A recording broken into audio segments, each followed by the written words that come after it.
What's going on, everybody? This is Bronco Juggalo. And Bill. And today we are doing a double feature video. Now, I usually save double feature videos for movies that are on the same physical media pack, double feature. But this time we're doing movies that are on two different cases, even though I forgot my case at the house. So without further ado, we are going to review the Barn 1 and the Barn 2. We're going to start off with the Barn 1. We're going to have a little intermission, then we're going to do the Barn 2. The Barn 1 was directed by Justin Seaman, as is the Barn 2, and stars Linnea Quigley and Ari Lehman, as well as a bunch of new people. Yes. Two friends awaken three evil spirits from an old barn. They then set out to right that wrong, and it is up to them to save the town from these evil creatures. We're fucked. Yeah, they're not the smartest of individuals either. Oh.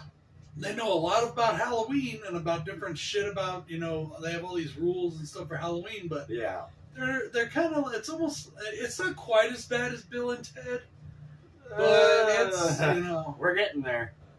We're getting there.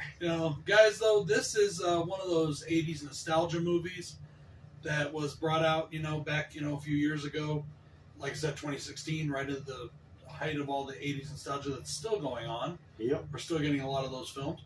But this was a kind of a lower budget movie, but it got a lot of publicity, and it is actually a really good throwback slasher film, so to speak. Yeah. It's kind of a slasher / haunting movie. But it's just old school 80s horror, and personally I think they're both a lot of fun. Yeah, they are fun films, and that's the point, right? Yep. Have fun. This production was actually plagued with issues. It had an $80,000 budget and was actually shut down halfway through, and the director convinced everybody to come back and finish the movie. But it was actually shut down originally. Something I thought was really cool that I didn't find out till just recently, this has an 8-bit mobile video game adaptation. Oh, really? And I hear part 2 is getting one as well. Nice. So, personally, I think that's cool.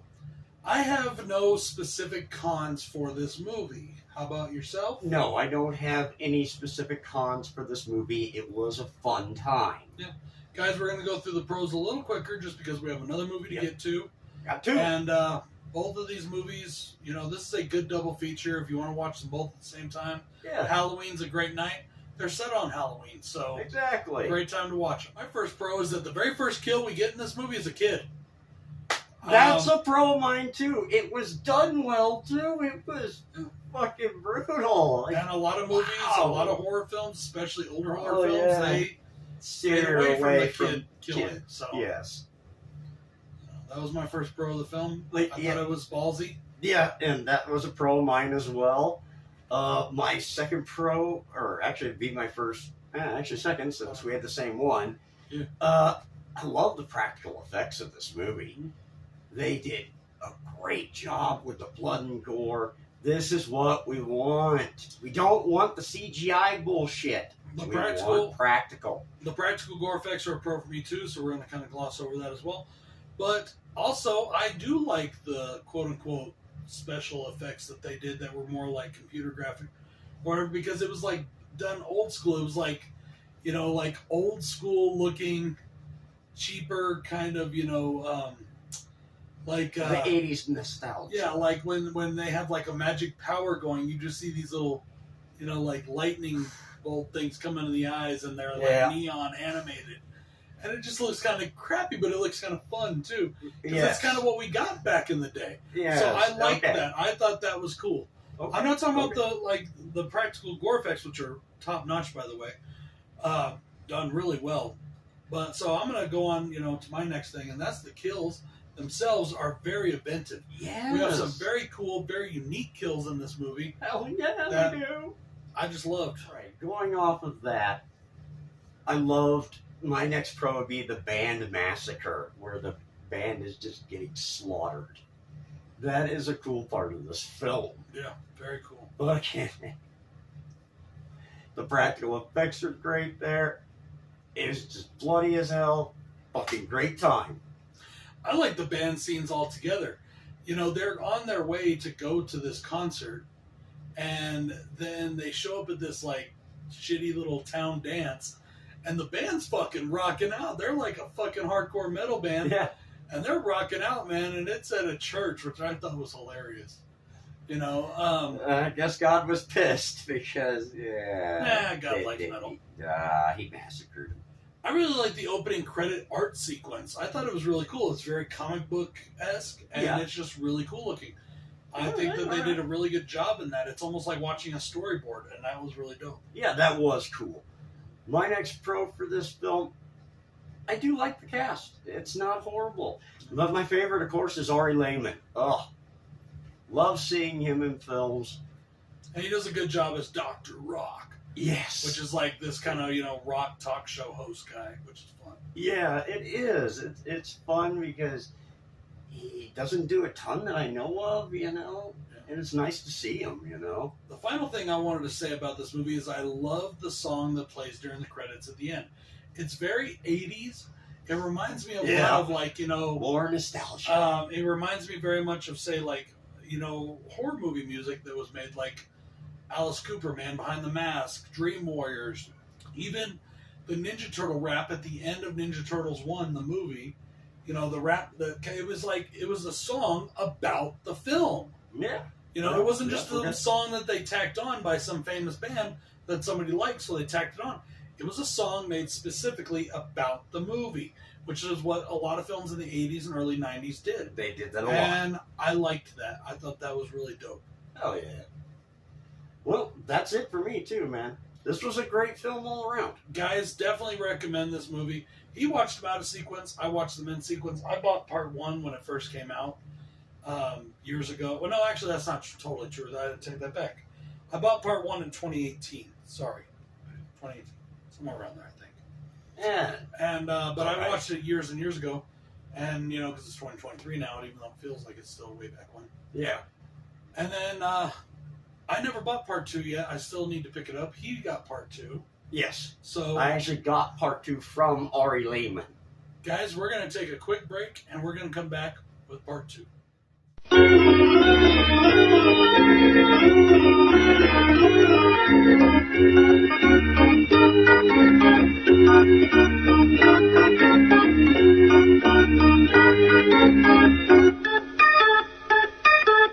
All right, guys, we are back with part 2 of our double feature. This is The Barn, part 2. Part 2. This is again directed by Justin Seaman. I don't know. We'll ask Justin Seaman. Okay. If we ever see him. The small town of Helens Valley has lifted its Halloween ban that's had in place since the first movie. Since the events of the first movie. And guess what? The 3 spirits come back due to, of course, the immense stupidity of random dumbass teenagers.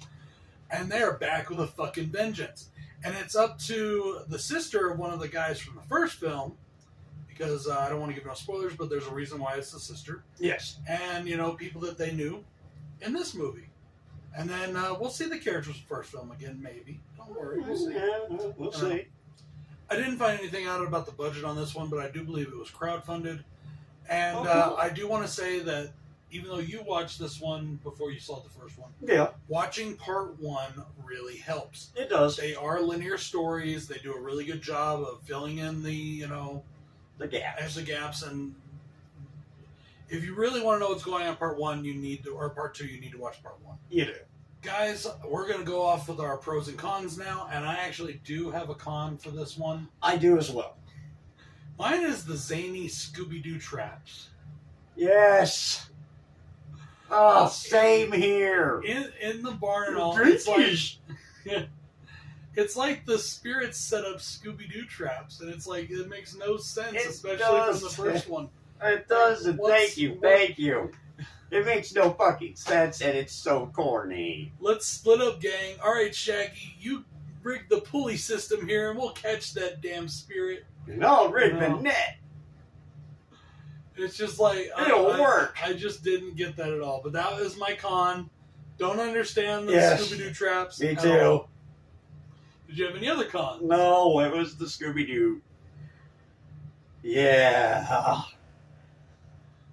Getting into this film and the pros, this film starts out with something cool, just like the first one did. Yes. In the first movie, it's the killing of a kid, one single kid. In this one, we get to kill a whole Boy Scout troop. Hell yeah! Hell yeah. Okay, Filthy awesome. creatures.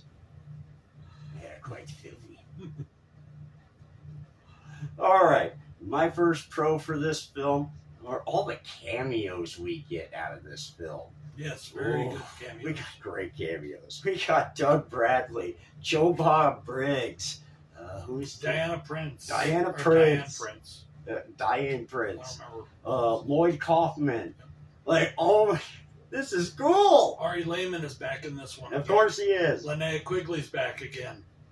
And I love Linnea Quigley's character because it's so not her. It's so not the kind of role she usually plays. And I think it's really cool. I like it when people do that. I do too.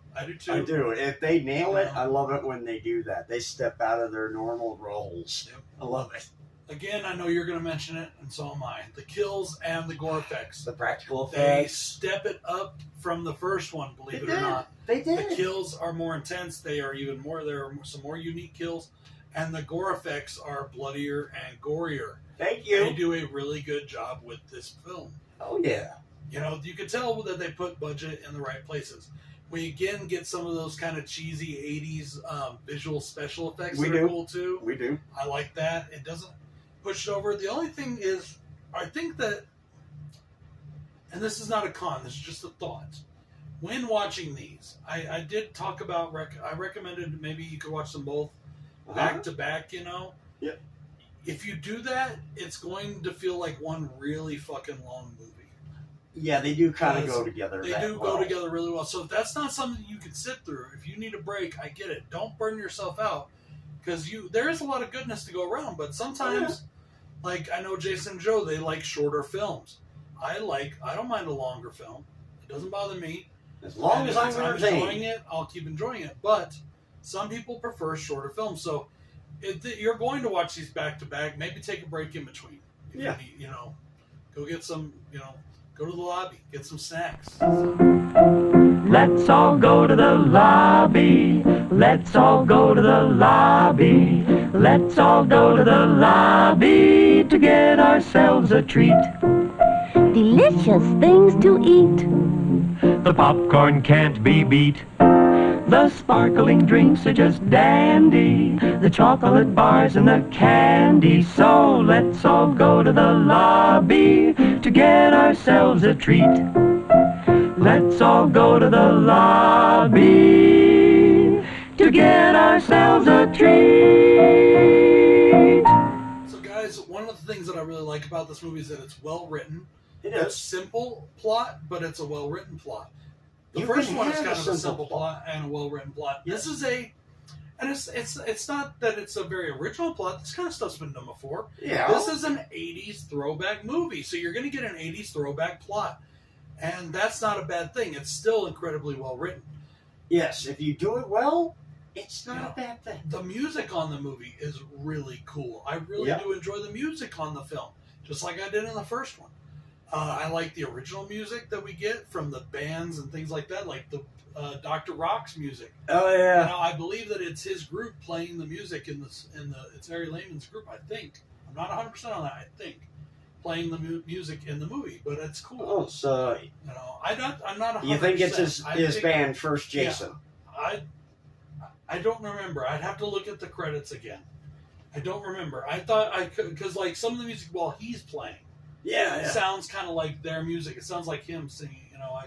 Okay. I don't know for sure. It's just that I need to look at that again.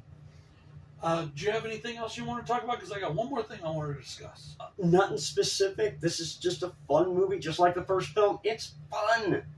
Have a blast. Like you said, it's 80s nostalgia. If you hate the 80s, don't watch these films.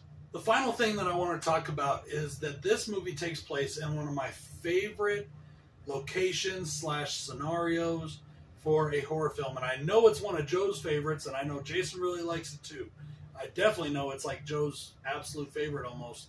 This or theme parks. I can't remember exactly, but one of these two I think is his absolute favorite. I think. Joe, correct me if I'm wrong.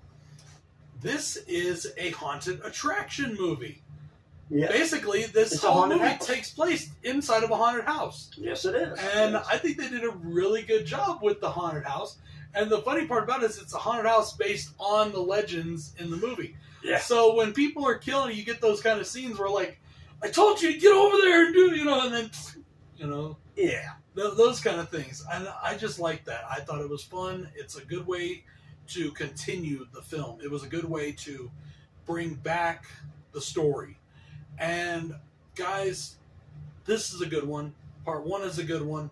Check these movies out. The Barn, they are slightly lower budget. These are not big studio films. No, they're not. But they're not crappy. No, that's not the word I want to use because I love independent horror, but they look good. They're done well. They're shot well. They're not just shot on video kind of movies. And don't get me wrong, I love shot on video. Not me. But really? I thought you liked shot on video. You like Bloody Muscle Bodybuilder in Hell? Yeah, but I don't like films like Blair Witch Project. Most of those. Oh no, suck. that's found footage. That's found footage. Okay. Difference. There's a difference. Found footage is like, we're traveling with a cord.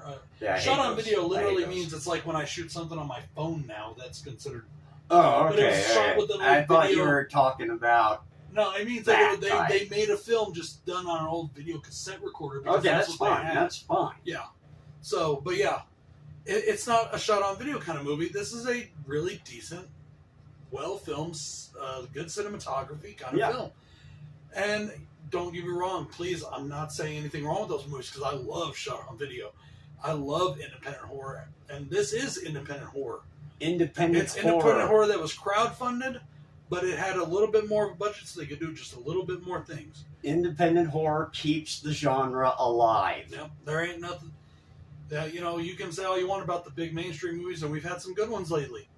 But we've had a lot of droughts where they're not making good quality films. No, they're not. So, guys, this is Bronco Juggalo saying thank you for joining us for this double feature. Hope you enjoyed it. For me and for Bill, I'm saying peace.